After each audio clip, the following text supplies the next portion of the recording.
in the presence of God. Hallelujah, yeah.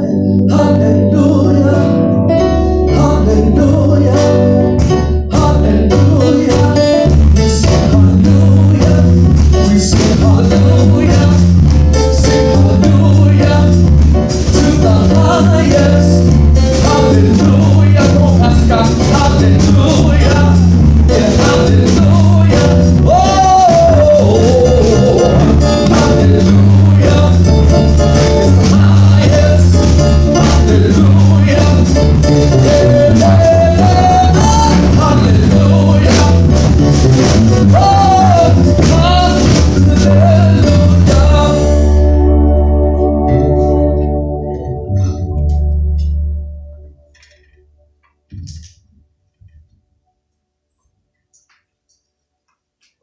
Before I move into lessons for the soul, I believe there's a stewardship moment. Someone is going to do that.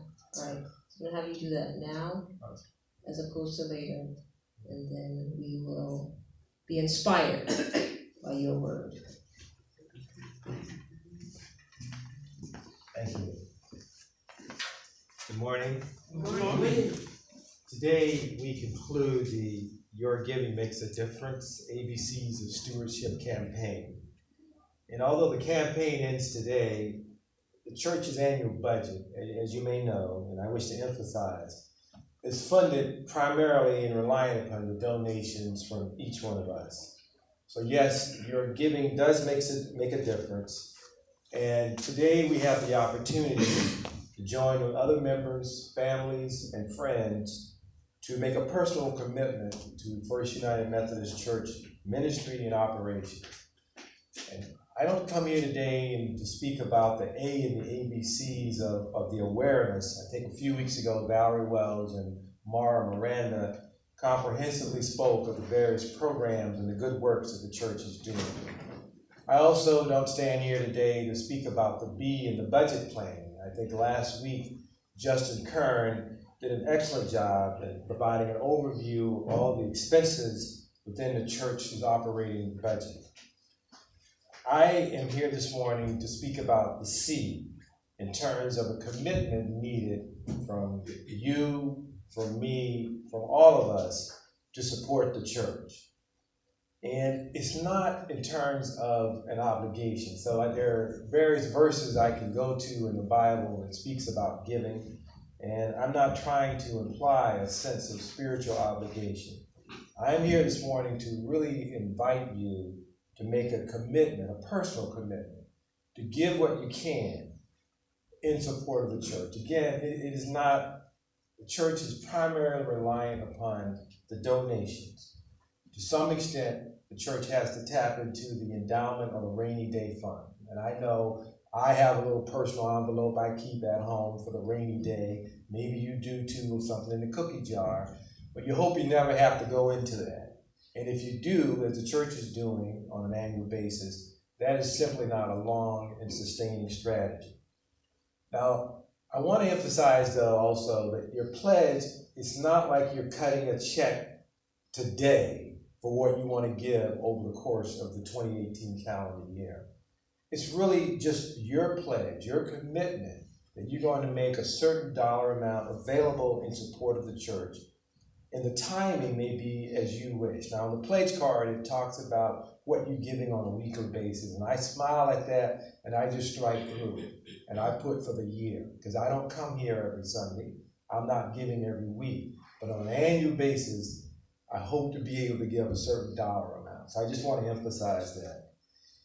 And I don't want to take too much of the time, but I will close, and I do play Scrabble on occasion, perhaps you do as well.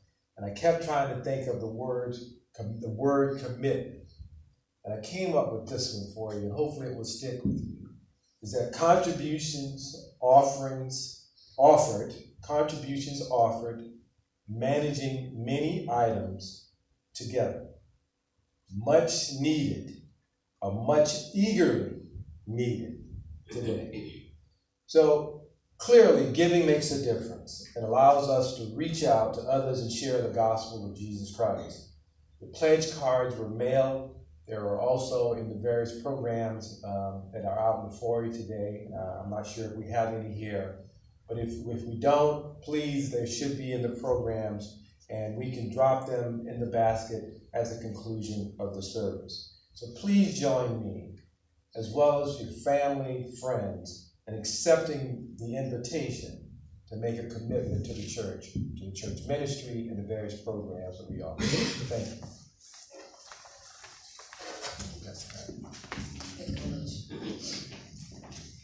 Commitment, that's a good word. Good word.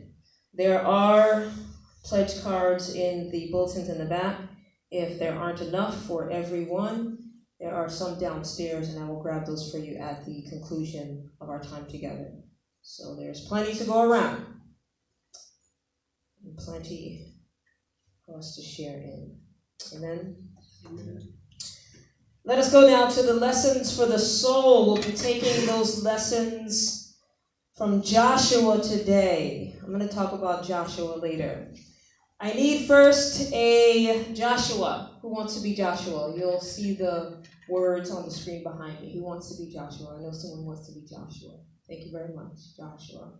And the people is all of you, will be the people of Israel. I will be the narrator, and we'll follow together in the word according to the last chapter of Joshua. These are the words as they are written from the Voice translation. The book of Deuteronomy, which precedes Joshua, records Moses giving a similar farewell speech prior to his death. Moses reminded the people of Israel where they had come from and foretold many of the things that later came to pass when they entered into the promised land of Canaan.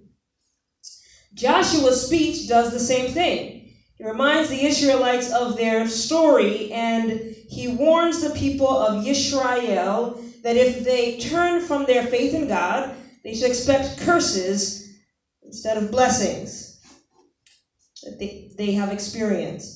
So Joshua summoned all the tribes of Israel together at Shechem, all the leaders, judges, officers, and elders, and they stood in the presence of the true God. The Eternal One, the true God of Israel, has told me to give you this message. Many years ago, your ancestors, Terah and his sons Abraham and Nahor, lived beyond the Euphrates River, where they served other gods. But I took your father Abraham and led him over the river and into the land of Canaan, and I made his descendants numerous. I gave him Isaac. So remember, fear the Eternal and serve him sincerely and faithfully. Put away from you any gods your ancestors served across the Euphrates River or in Egypt, and serve only him. If you decide that you're not willing to serve him, then today is the day for you to choose whom you will serve, whether the gods your ancestors bowed to the land beyond the great river, or the gods of the Amorites whose country you possess. But as for me and my family, we will serve the Eternal. This people that complained in the wilderness now acknowledges that God alone gave them this land, and they pledge their faithfulness to him. And the people respond. Nothing could be further from our minds than abandoning the Eternal to save other gods. We know that the Eternal One, our God, rescued us and our ancestors from slavery in the land of Egypt. We remember that he performed all those great signs in front of us. He protected us from the people we passed as we traveled. And we know that he removed the Amorites and all the people who lived in Canaan. We too will serve the Eternal One, for he is our true God. If you think you will be able to serve the Eternal, you are wrong. He is a holy God and a jealous God. He will not tolerate your shortcomings and your sins. If you desert him and worship these foreign gods, he will fall upon you and totally consume you, even though he has done all this great good for you. All the same, we choose to serve the Eternal. All right then. You are witnesses against yourselves. If it comes to that, then you have made this choice to serve the eternal. We are witnesses to it. Then you must put all other gods away from you and turn your hearts to the eternal God of Israel. We will serve the eternal one, our God, and we will obey his voice. So Joshua made a covenant with the people that day at Shechem and gave them statutes and ordinances to obey. These are the words as they are written. Let the people be inspired by the word. Pray with me. God, remove me from where I am standing, so that you are wholly, humbly, and graciously present for your people today. All these things we ask in your name. Amen. Today is the day for you to choose. Is that up there? Good. Today is the day for you to choose. What are we choosing? That could be the question I could have asked instead.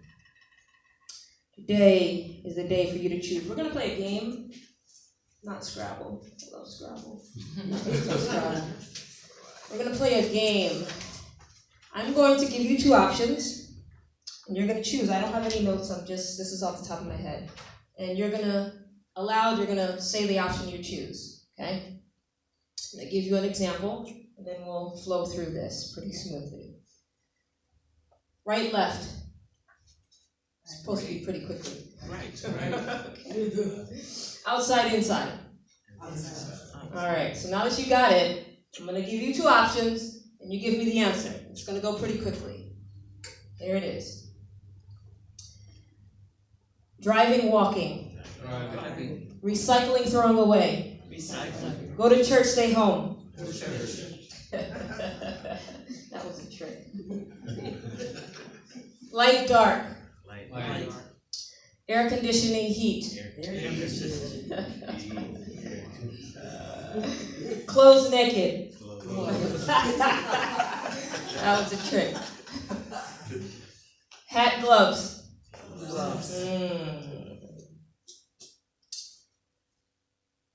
Isolation, insulation. Insulation. Keys, drums.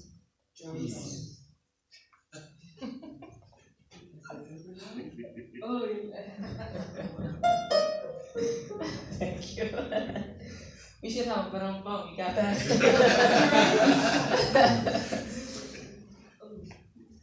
Dentist, doctor. Glasses, contacts. Glasses. Preacher, servant. Very good. Very good. Today is the day for you to choose. What's going on in Joshua? Who's read? Never mind, let me not ask that question. Through this week, I've been meditating on Joshua, the entire book of Joshua. Joshua is very troubling to me. I've come to the conclusion that Joshua, the book, not the man. Perhaps the man, I don't know, I didn't know him. But the book of Joshua is responsible for the transatlantic slave trade. I've come to that conclusion. The book of Joshua is responsible for the first Thanksgiving, the annihilation of native people in this land. The book of Joshua is perhaps responsible for many calamities in our common history. The book of Joshua is troubling because Joshua claims that God has given the people of Israel the prerogative to disseminate, to kill, to decimate, and take over the land of people who are already living and inhabiting that land. Joshua says that. Joshua, if you recall, took over leadership of the people after Moses died. Joshua, in fact, comes into the Bible, the biblical canon, after the Torah, after the history of the Hebrew people. And so Joshua Reminds the people of all that God did for them. God will continue to do for them if they just listen to God. Take over this land. Don't worry about the people who are living there. It's yours. God said it was yours. It must be true. And so Joshua, in this chapter, the last chapter of the book, is reminding the people again. Now, my issue with this is that the people have already chosen. They've already chosen God. We heard the argument. Joshua and the people. Joshua and the people. We've chosen God. Yes, you need to choose God. Choose God again, he says. We've chosen God. We will commit to God. They're arguing. So in fact, it's not about the people choosing God. It's about Joshua fulfilling his legacy, whatever that is. Whatever that is. Joshua chose either to blame God or to accept God's fulfillment for God's people. I'm not sure. In either case, the people have already chosen God. So what else is left? People have to make a choice to listen, to follow through. God gave you this land. It's yours. Take it. Do whatever you want with the people. Kill the babies, rape the women, whatever you want to do. God said it was yours. The people have to make a choice other than accepting God's will. So what are we choosing today? Today is the day for you to choose.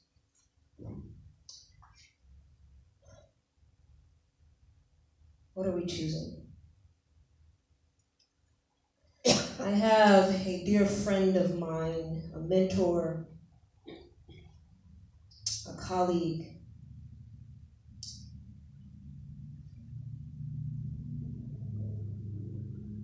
who is quite likely at the end of her life. She is a retired pastor. She served the church for many, many, many years. She now has to make a choice of whether or not she wants to sustain her life or let it be. And so she's in the hospital wrestling with that choice. What does God want me to do? What should I do? And so I want to encourage you. One of the choices that we can make, that we can have power over, is the choice of our own life. We are not going to live forever. And so as a pastor, I encourage you to make plans, to make provisions, to decide.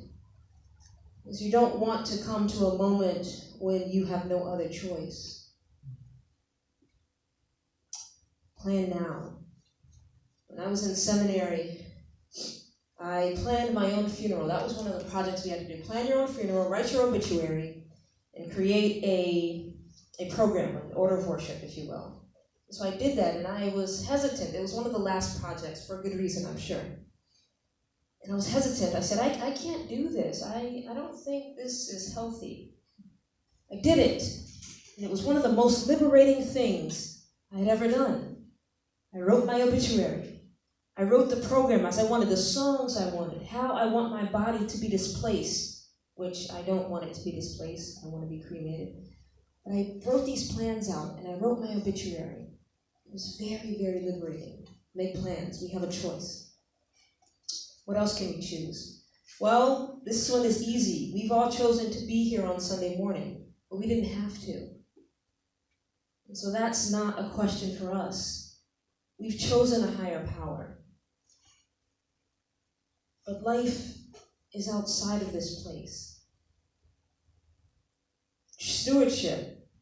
What is our choice? Well, we have a choice. We can use our resources to support the mission and ministry of this community, or we cannot. We have a choice. Now, I realize I'm giving you a binary choice. Life is not binary. Life is multifaceted, multidimensional. You know, it's interesting. We often say we have two choices. In fact, we have at least three. Any decision we make. We can decide, we cannot decide, or we can just do nothing. I mean, decide, not decide, do nothing. Life is not binary. Always at least three choices.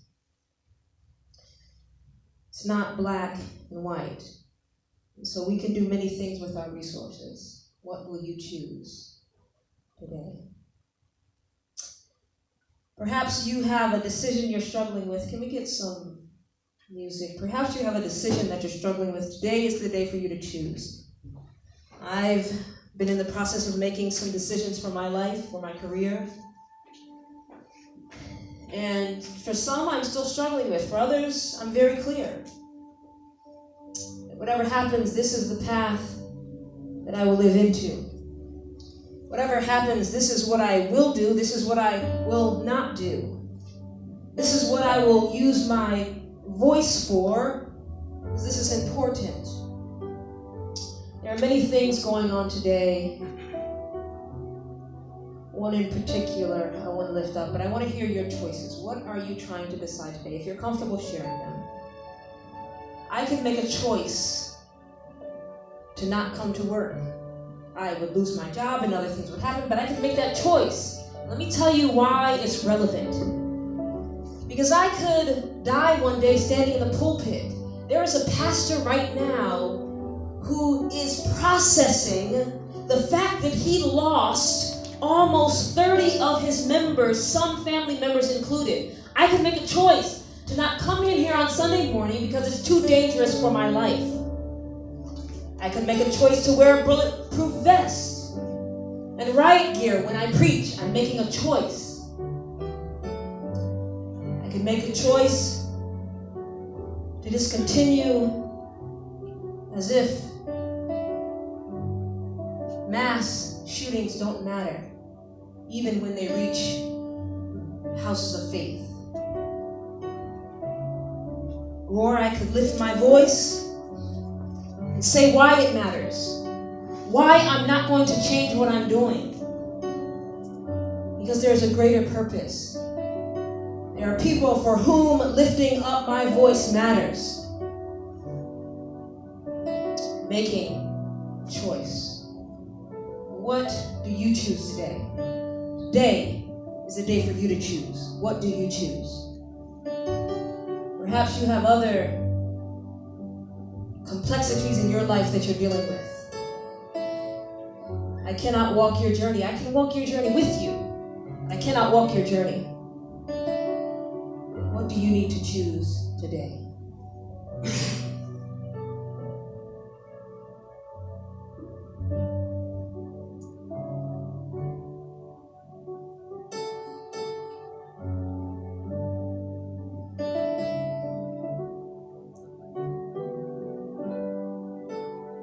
You're struggling with, as we exit stewardship season, with what it means to give, to humbly, to faithfully, to spiritually give of yourself. Perhaps you're struggling with what that means. And it's okay, I struggle all the time. Because there are so many things I can offer my resources to. And I can tell you that what happens here matters. For somebody, a lot of somebodies. What this community does in Stanford and in the nation and around the world matters to a lot of somebodies. But you're struggling with other things. You're struggling with how much inputs you can receive from social media, from the news, from those around you. You're struggling with how to dissect your time so that there's enough at the end of the week for you to have some me time. You're struggling with how to swallow your guilt or how to leave forgiveness and let it settle with those you love. You're struggling with illness and disease. You're struggling with the change of the seasons. You're struggling with too much or not enough. Struggling for how to care for a parent who may be at the end of life or the end of a disease. You're struggling with how to encourage your children whatever age or size they are, how to encourage them in an increasingly broken world. Struggling with how to protect them, how to protect yourself. You're struggling with how to manage to make it back into this place of encouragement every week. Today is the day for you to choose. Is there one who will share?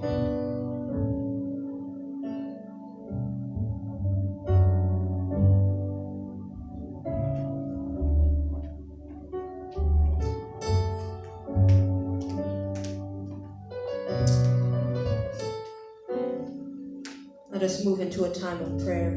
Remember, the people already chose the Holy One, already chose their God.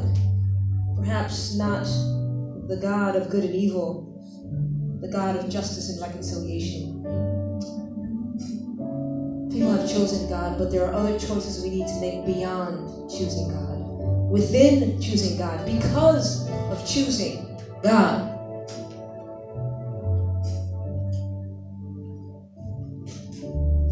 But you have prayers, you have concerns, you have joys. You haven't reached the decision stage yet, and you just want to share because you know that in this space it matters. You know that intercession matters. You know that getting on your knees and weeping, sometimes that's all we can do, matters. Won't you share your prayer?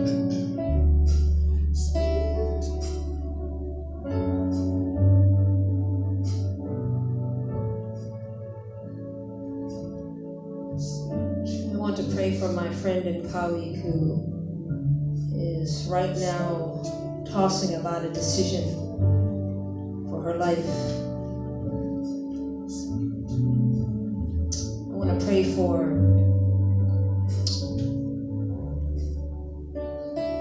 faith communities around the country and the world that are threatened with violence regularly, because of what they believe, because of how they act or don't act. I want to pray for people and communities that are still recovering from environmental disasters. I want to pray for people who are stuck in situations that seem hopeless. Pray for empowerment of the voiceless. I want to pray for courage to those who seem to never be able to move upward. Is there another?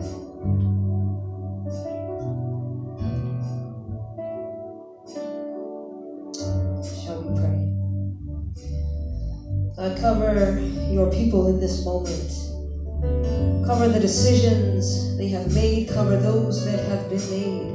Cover those that are yet to be known.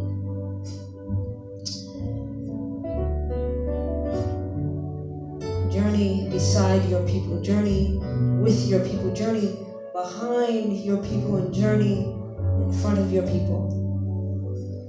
We chose you. However we name you, we chose you. That's not the end of the road. That's not the end of the choosing. There are still more and many more choices. As we live out our lives and our purpose in your will and in your way. Give us the confidence, give us the peace, give us the strength to choose today and beyond today.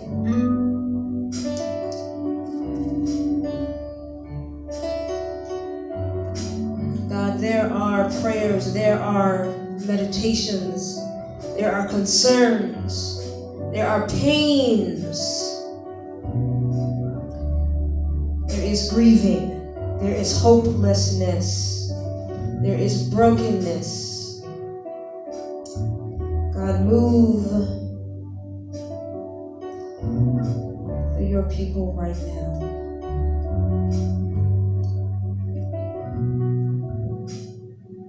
Remove what cripples.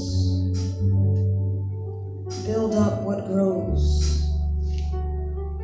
Plant and sow. Comfort and heal. God, encourage us to choose right relationship, reconciliation, and wholeness today.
a very, very exciting December calendar full of events. So Celebration Sanctuary will only happen 3 times in December. And so the dates are here, and so in order for you to remember, they're kind of spread out. And so in order for you to remember, we have some events here, the dates, the times, and we encourage you to take some, share with your friends and family members and neighbors, and we will have an exciting time in December. So that is coming up. We've got some wonderful, wonderful presentations for the Sundays in December. Won't you stand if you desire to? Receive the blessing. Today is the day for you to choose. Stop hemming and hawing. Stop putting one foot in and pulling it right back. Stop trying to figure out if there's another way other than choosing. Today is the day for you to choose. May it be so. The peace of all that is God, the reconciliation, the wholeness of all that is God, live in you and live outside of you, wherever you may go from this point forward. In Jesus' name, amen.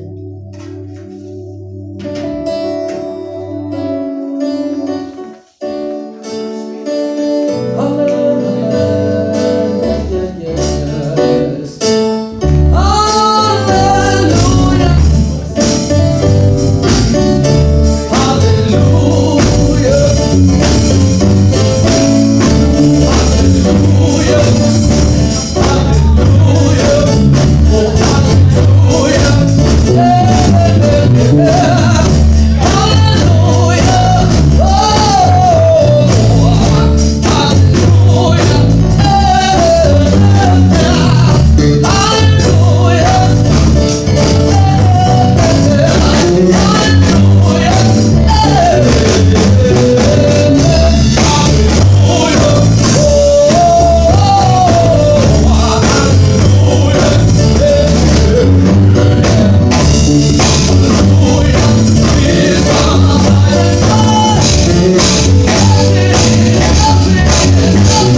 That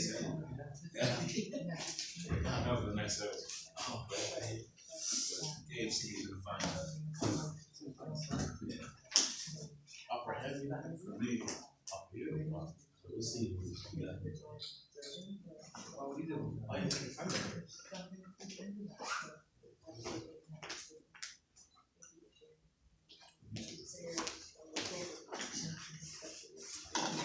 Thanks, guys. Yeah, you going downstairs too? Yes.